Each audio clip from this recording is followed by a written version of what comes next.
Conserving water is something that many of us may not pay close attention to, especially during the rainy months. However, even with the rainfall, we all need to use our water wisely, and that includes everything from watering the lawn to taking shorter showers. Here to give us a few more water conservation tips is Jessica Hess from Spare the Water, Sacramento. Now, Jessica, I know this sounds like a no-brainer question. Why is it so important for us, especially here in California, to conserve water? Well, especially here in California, it's important for us to save water for a number of reasons. Water is a precious resource, and while it may seem like, especially right now, we have an abundant amount of water, we really have to be good stewards of it and make sure that it's here for our dry summer months as well as for our future. So is it something, I mean, should you look at it as a resource that could possibly go away, like oil?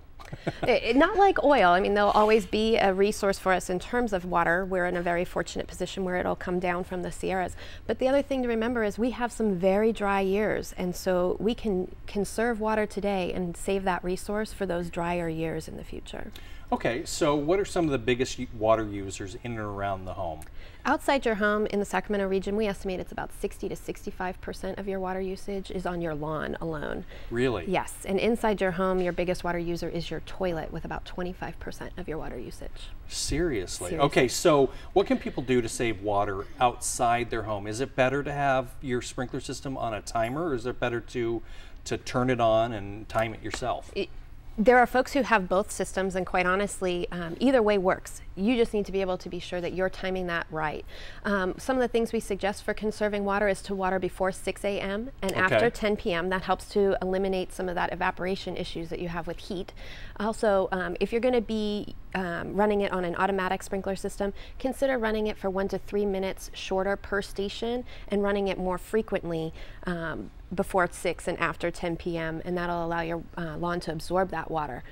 Also, use an automatic shutoff nozzle when you're washing your car, and instead of a hose, use a broom to clean off your sidewalks and driveways. Jessica? I don't know about that. Actually pick up a broom and sweep? I know. We were joking about that before. But, I know we were. I mean, it always seems like it's the last resort for people, but it's probably the best way to actually get some exercise and to save some water. So how about inside the home? Inside the home, I would encourage you to look for leaks. Remember, a 1/4 inch leak that continues for 3 months can actually waste over 1 million gallons of water.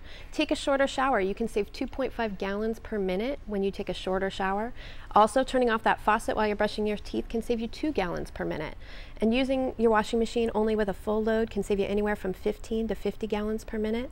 Also, check with your water service provider. They should be able to offer you some rebates on high efficiency toilets and washing machines. Okay, yeah, definitely. So what are the basic rules for watering yards in the Sacramento area? Is there kind of like a Monday, Wednesday, Friday thing, odd, even? Yeah, and you want to be sure that you call your water service provider because everyone's a little bit different, but in the city of Sacramento, we do have an odd, even watering schedule. So for our odd numbered addresses, that's Tuesdays, Thursdays, and Saturdays. Okay. And for even numbered addresses, it's Wednesdays, Fridays, and Sundays. Okay. And again, before 6 and after 10 is your optimal watering times.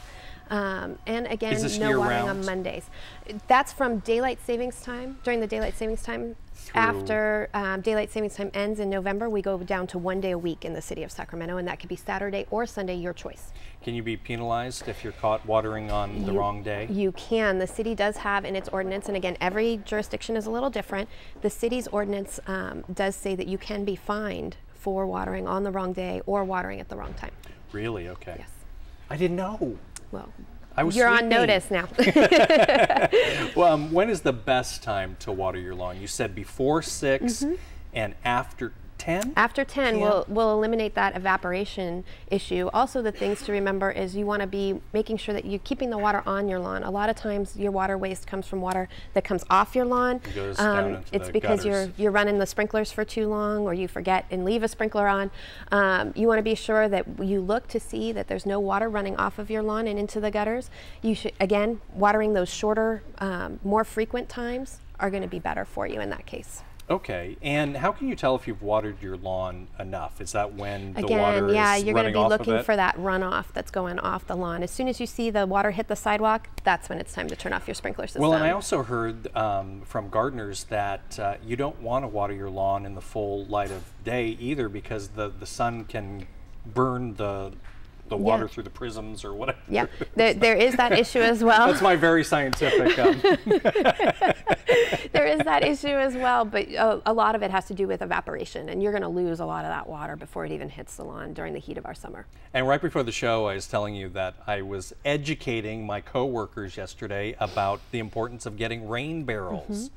Rain barrels are a great resource, especially at this time of year. You put them out in the yard, you collect all the water that's falling naturally from the sky, and you can use it later for watering your gardens, watering your lawns.